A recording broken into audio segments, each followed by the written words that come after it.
Les élus locaux du littoral à l'école de l'implémentation de l'arrêté numéro 147 BA-Mindevel du 19 juillet 2003 dernier sur la mise en place et le fonctionnement des comités de quartier et des villages.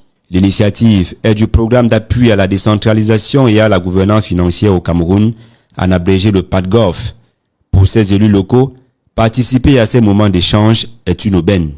D'abord, nous voulons dire que nous sommes très intéressés, nous sommes très contents du déroulé puisque le texte existe et nous avions des appréhensions quant à l'appropriation de cet arrêté ministériel. Nous sommes en train d'être édifiés sur son implémentation sur le terrain.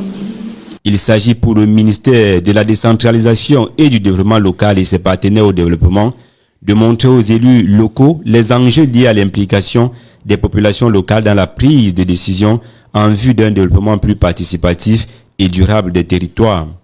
Cette rencontre de Douala a permis de lever toutes les ambiguïtés qui alimentaient déjà l'opinion sur la mise en application de ce texte ministériel. Il y ressort alors que les comités de quartier de village sont des relais de la commune auprès des populations et vice-versa. À ce titre, ils participent activement à la vie de la commune et mènent les activités dans le strict respect du cadre prévu par la loi. Ils sont créés par le conseil municipal qui est juge de l'opportunité.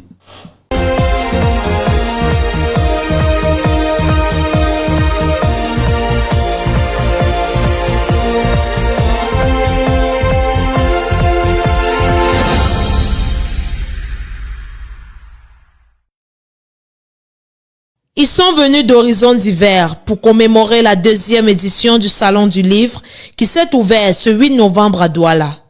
Des stands bien installés, présentant des ouvrages de différentes classes sociales, ceci pour permettre à tous de trouver son compte.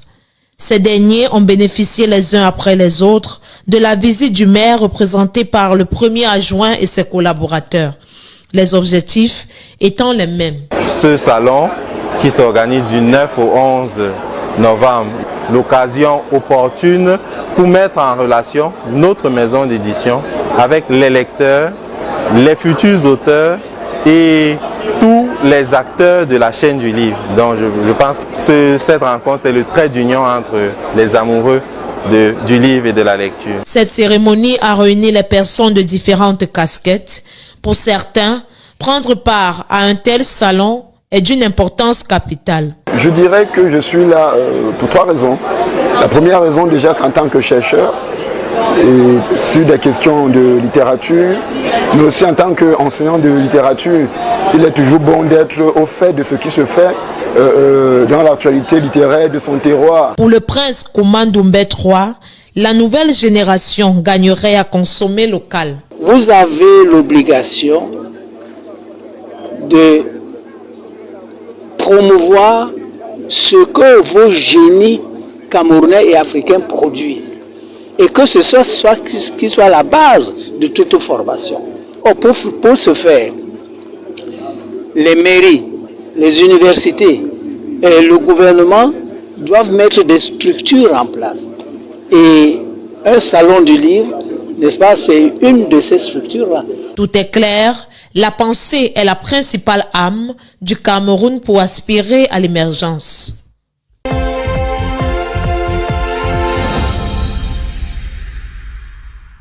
La ministre Ketia Cortez, en séjour à Douala, a annoncé la construction d'une station de traitement des déchets liquides, la réalisation d'une voirie structurante sur plusieurs sections, la construction d'un site de traitement de boues de drainage, l'enracinement de plusieurs arbres pour permettre le reboisement et protéger les populations des changements climatiques, sans oublier l'extension de 3 km des réseaux d'eau potable dans l'arrondissement de Douala 3. Des chantiers annoncés dans le cadre d'une visite de lancement officiel du programme de développement des villes inclusives, mis sur pied depuis quelque temps dans plusieurs régions du pays. Cette visite de travail effectuée par la ministre de l'Habitat et du Développement urbain était dans le but d'évaluer l'état d'avancement des travaux. La patronne de l'urbanisme a alors instruit l'accélération des travaux dans tous les sites tout en rappelant qu'il s'agit de la matérialisation et l'engagement ferme du gouvernement à améliorer les conditions de vie des populations. Les chantiers, ainsi à pied d'œuvre, permettront aux citoyens de Douala de bénéficier des bienfaits du développement. Toutefois, il serait bien de respecter les délais.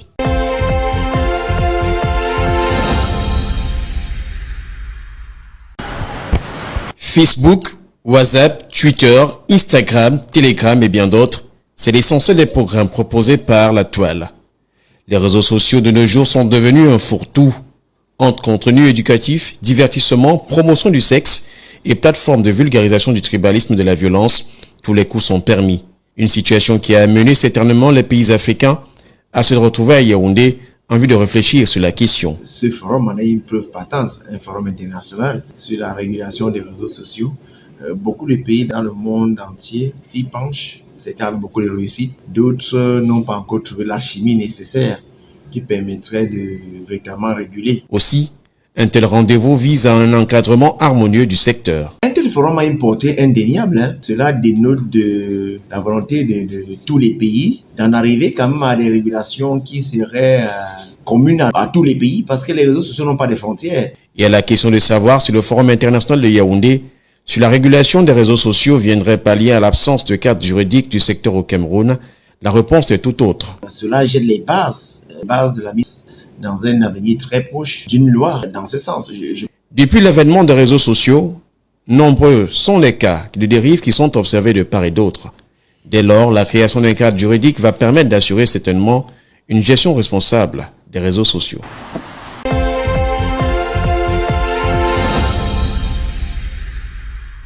Ici la laverie Maro derrière Château d'eau École publique à Douala. Le jour se lève à peine et Charles Noumbé est déjà sur le site.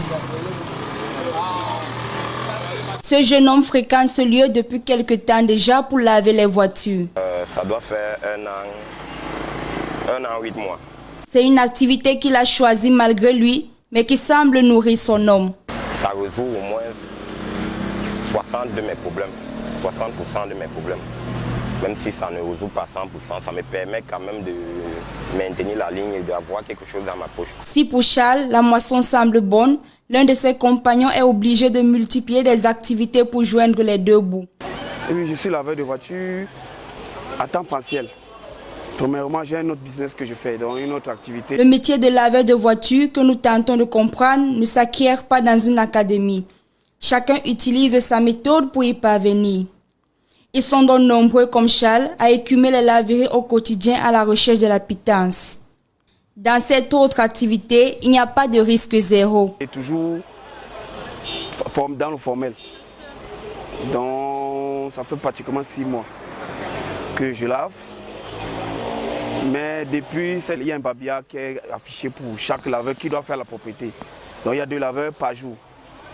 Maintenant, dans le système de travail, les clients, quand une voiture arrive, donc, on le maraude.